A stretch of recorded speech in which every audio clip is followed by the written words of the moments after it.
Hello.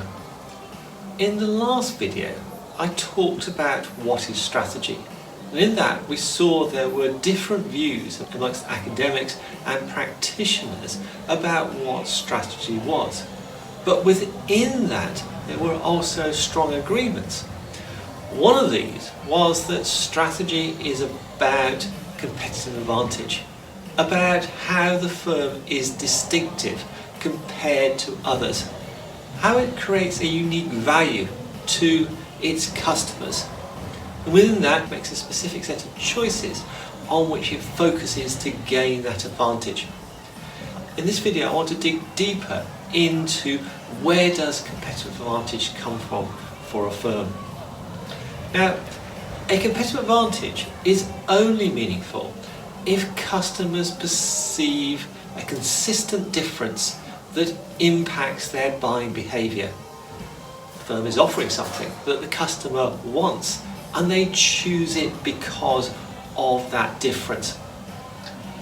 And that difference is a direct consequence of a specific capability that the firm has and others don't. So there's a capability gap in the ability of the firm to deliver something the customer wants, and from which the firm gains the customer of the customers, or higher profits, more effectiveness in what it does. The other thing that competitive advantage has to have is it has to endure over time. It's no good if it just lasts a day until a competitor can match it. It has to last over a period of time. I went down to a local market to see this issue of competitive advantage in action and asked some of the local store holders what makes you different, and so customers keep coming to you, and also what is it that means you can do that and others don't. This is what I found. Nice. Hi, so you run one of the bread stalls here at Yes. the market. Why do customers come back to you?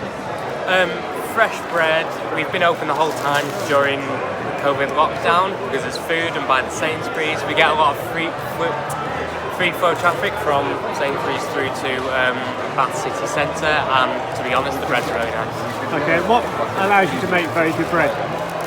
The bakers, we've got very good bakers. It's all local produce, it's fresh, and we've got a signature sourdough, which is something that we only do, and that's like one of the most popular. Hi, you're one of the cheese stalls at the market. Why do customers keep coming to you?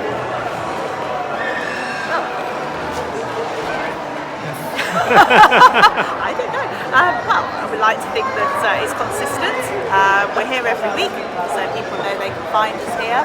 As well as our sort of more special table cheeses, we also produce a range of basic ingredient cheeses that you can use in cooking and meals and salads and things. So it's very versatile. And you make your own cheese? Yes, we do. Yeah. And what means your cheese is better than others when you make it? I don't know whether it's better. All cheeses are different. Right. So you'll never be able to replicate a cheese because it's all about the environment it's made in. Okay. So yes, it's but we do make everything by hand. Everything's done in very small batches. So yeah, we cope with the variations in the quality of the milk. You're one of the cheese stalls here at the market. Yes, that's right, yeah. Why do customers come to you? Well, for starters, Bath Market's been supporting Bath soft cheese for over 14 years. We're a producer just based on the outskirts of Bath, and we've been making cheese on the farm for over 100 years. So, long heritage of farming, and we practice organic, sustainable farming. The farm's been in the same family for over 100 years, and they've been making cheese on the farm for all that time. Customers are looking for a product that's locally made, locally sourced, with beautiful ingredients, and all the milk that goes into our cheeses comes from the cows on our own farm. The cows are pasture fed as well, so they're roaming all the 600 acres of the farm, and the milk is taken to the cows every day. So we're making cheese every day with the products, and all our cheeses are beautiful traditional flavour, but they're also award-winning as well. So our Bath Blue is a beautiful cheese, similar to a Stilton. It's been classed the World Cheese Champion, blue cheese, this one here. Our Bath Soft is a cross between a Brie and a Camembert. Our White of Bath is a lovely traditional English cheese, full of flavour. And I think that there's nothing better really than finding a local product that's locally made, that has a great sort of farming history and farming practice. So a range of views and different factors at play here, playing to this point that competitive advantage comes from being different. Now there's a problem with competitive advantage. If customers are coming to you, willing to pay higher prices, or you're able to deliver your products and services at lower cost, you are going to make higher profits. And of course, that's going to attract competition. Competitors are going to want to match you, so they stop losing customers to you and hopefully gain other customers. So match what you're doing. So in a competitive environment, competitive advantage is temporary. Hence, the big question is about how you can find advantages that are sustainable, that you have sustainable competitive advantage. Now frequently, when people start to look at why do they have advantage or how can we gain advantage, they turn to a SWOT analysis. Now there are big problems with SWOT. SWOT is just based on the opinions of managers and commentators on what the firm might be good at. It lacks an analytical rigour. And indeed, dissatisfaction with the SWOT analysis has been the start of many theories in strategy. Michael Porter, who we'll explore later in the module, started thinking about his famous 5 forces model because of dissatisfaction with the opportunities and threats part of SWOT. Jay Barney, one of the leading thinkers in the resource-based view of strategy, starts off from dissatisfaction over the strengths and weaknesses part of SWOT analysis. And those dissatisfactions have been around for 50 years. So SWOT is a poor place to start thinking about what the basis of competitive advantage is.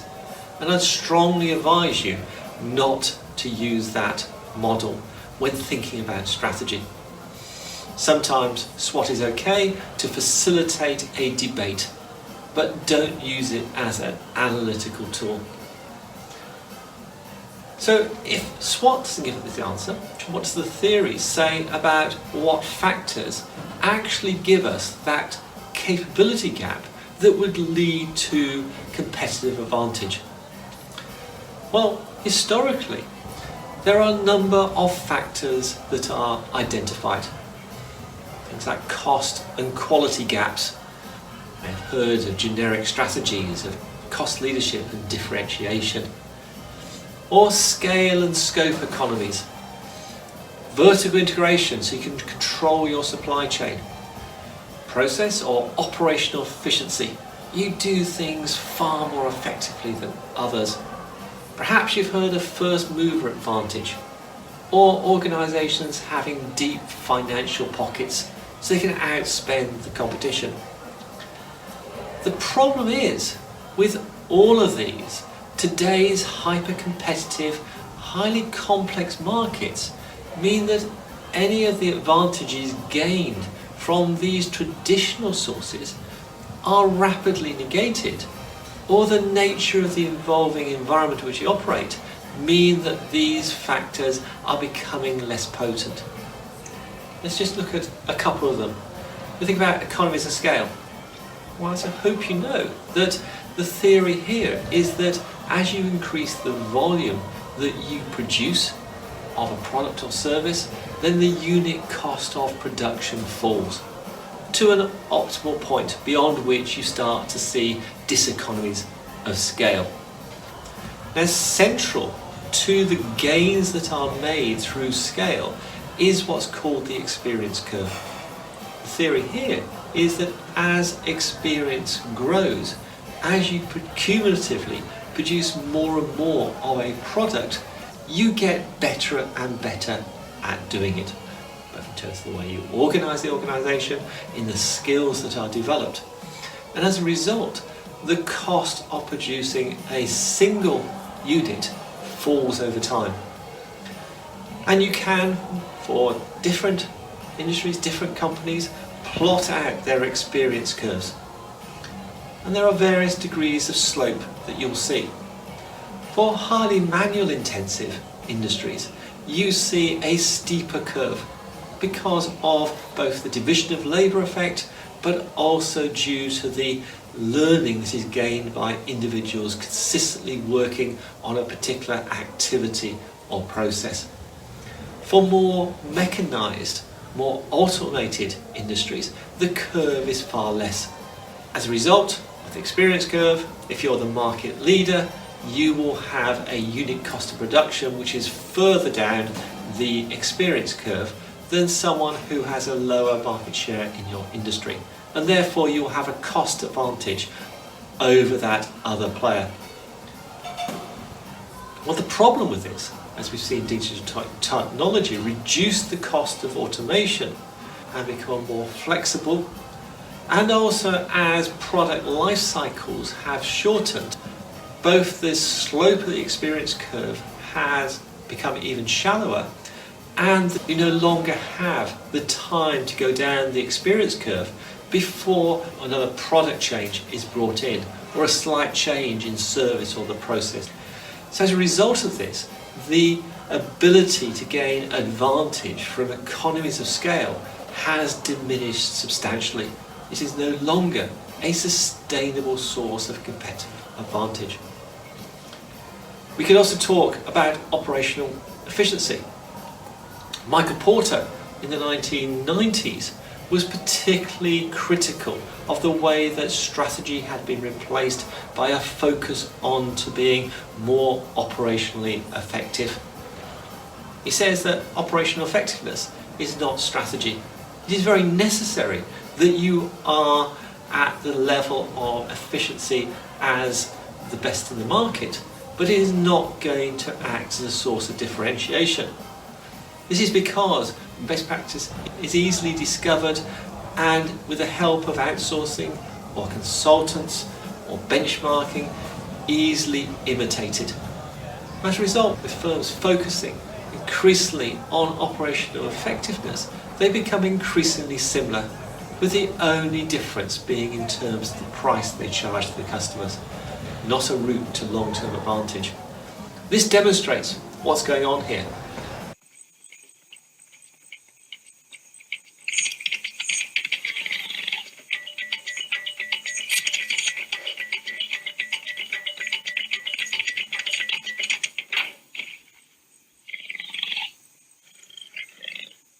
Firms focusing on going as fast as possible, as efficiently as possible, not looking at what's happening around them until they hit an obstacle and fail. So, with this going on, we need a deeper level of thinking around where do we find sustainable competitive advantage. So as we've seen, defining sustainable competitive advantage is not about the period of time it is developed. It's more about the ability of competitors to duplicate what we're doing. In this, there are two key questions. Firstly, what really stops others copying your advantage? And secondly, to what extent do sources of advantage need to adapt to industry changes?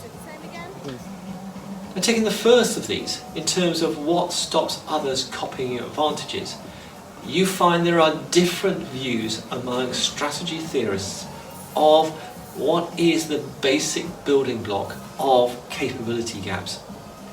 One school of thinking, dominated by Michael Porter, suggests that advantage comes from the things you do and how you do them. So the activities in the firm, and how this fits with the needs of the market position that you target. A close fit of a complex system of activities stops others imitating you. The second school of thinking is that advantage comes from possessing a resource or resources that is unique and for which the cost of others acquiring it exceeds the value they would gain from it. So you have something that others don't have and others can't get hold of it. Now these two views are highly critical of the views of the others, but each provide a different set of insights about competitive advantage and therefore guide our strategy decision making process. Delve a little bit more deeply into that. What do I mean by activities and resources? Well, activities is things like, well, you're buying stock from suppliers. Maybe you're checking in passengers as an airline company. You're taking customer orders, maybe in a call centre. You're training staff. You're communicating with long-term partners. You're procuring IT systems. You're doing R&D research. You're raising finance. So all doing things. In contrast, resources are things like the stocks you hold, the plant and machinery you own, the IT systems you have in place, the factory building you have, but also intangible things like the skills your people have, the expertise in the organisation. What are those routines that you have which then direct what people do? And of course the knowledge that the organisation and individuals in the organisation. Now there is a school of thinking that there is a market for resources and the market price will reflect the value of those resources. That's the view of Michael Porter. Others say that for some resources there is an imperfection in the market, meaning that if you have that resource, others cannot acquire it at a value that would deliver a return. Have a look at this video and see what resources and activities you can spot. And is there anything else I can get you? No, that's great, thanks. Excellent. Oh, there's already an order on here, guys. What am I doing with that?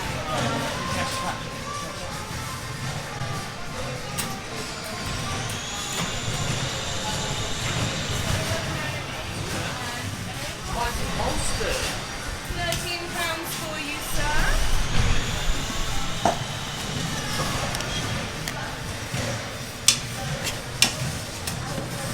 There we go. If you'd just like to tap it on that black square there for me. Fantastic. Thank you.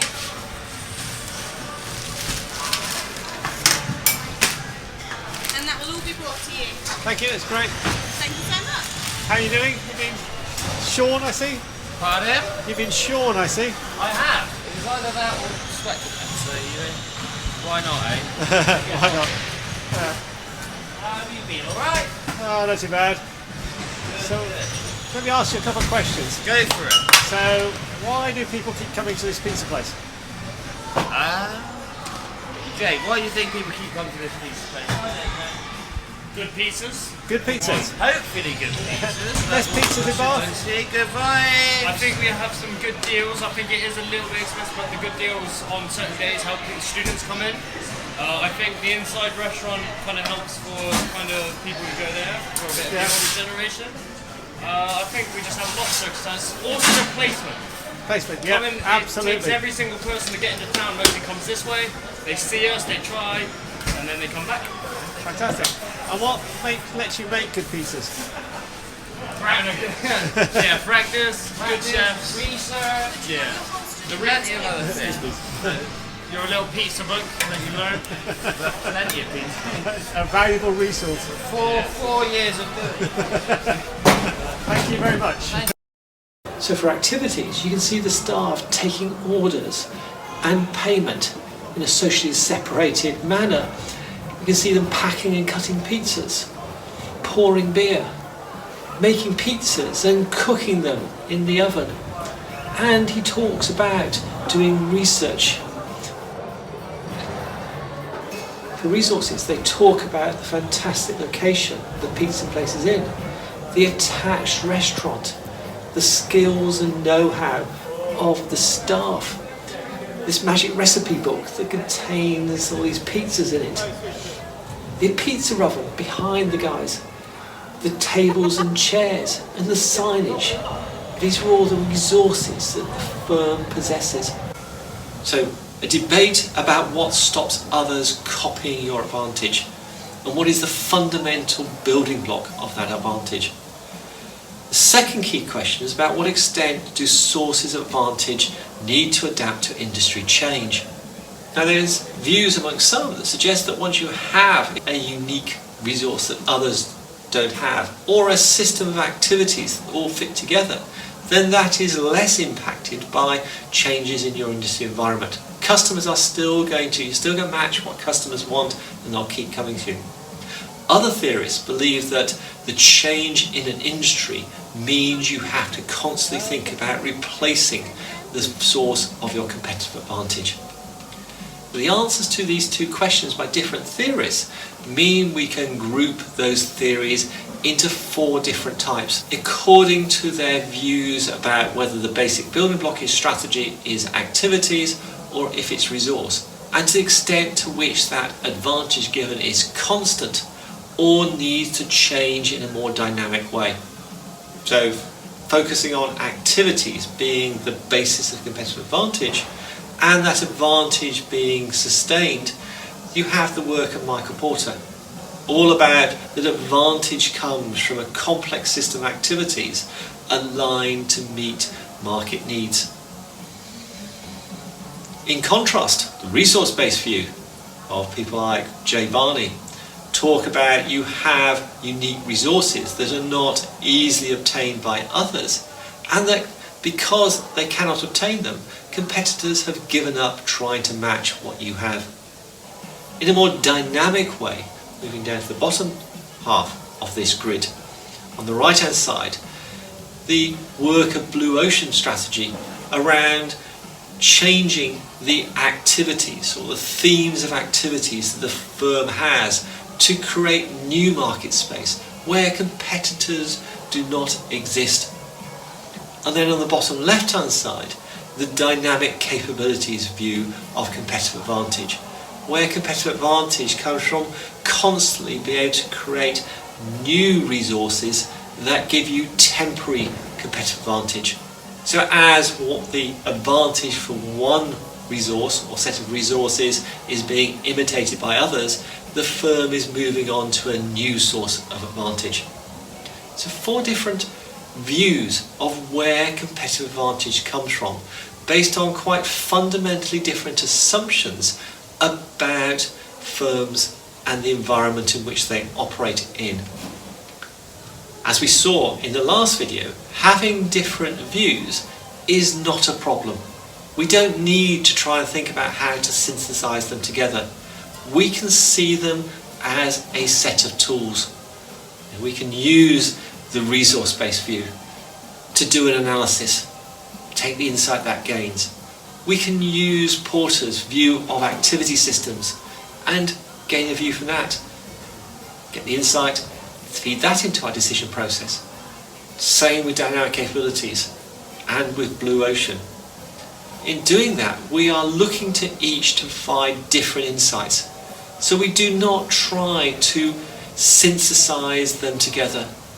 We recognize they're based on very different sets of assumptions and let them stay within the coherence of the theory. We use it, get the insight, move on, use one of the others, and then feed all those different insights into our strategy decision process. So, in this video we've explored where competitive advantage comes from.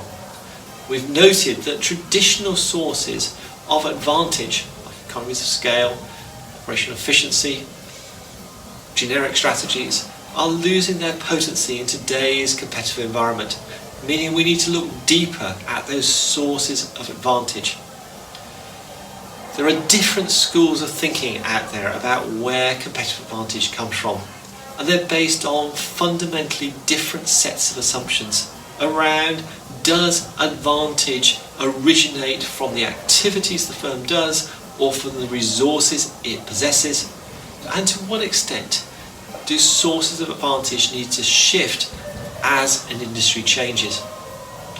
Those answers to those two questions delineate 4 sets of theories which we can use as a set of tools to bring insight to our strategic decision making.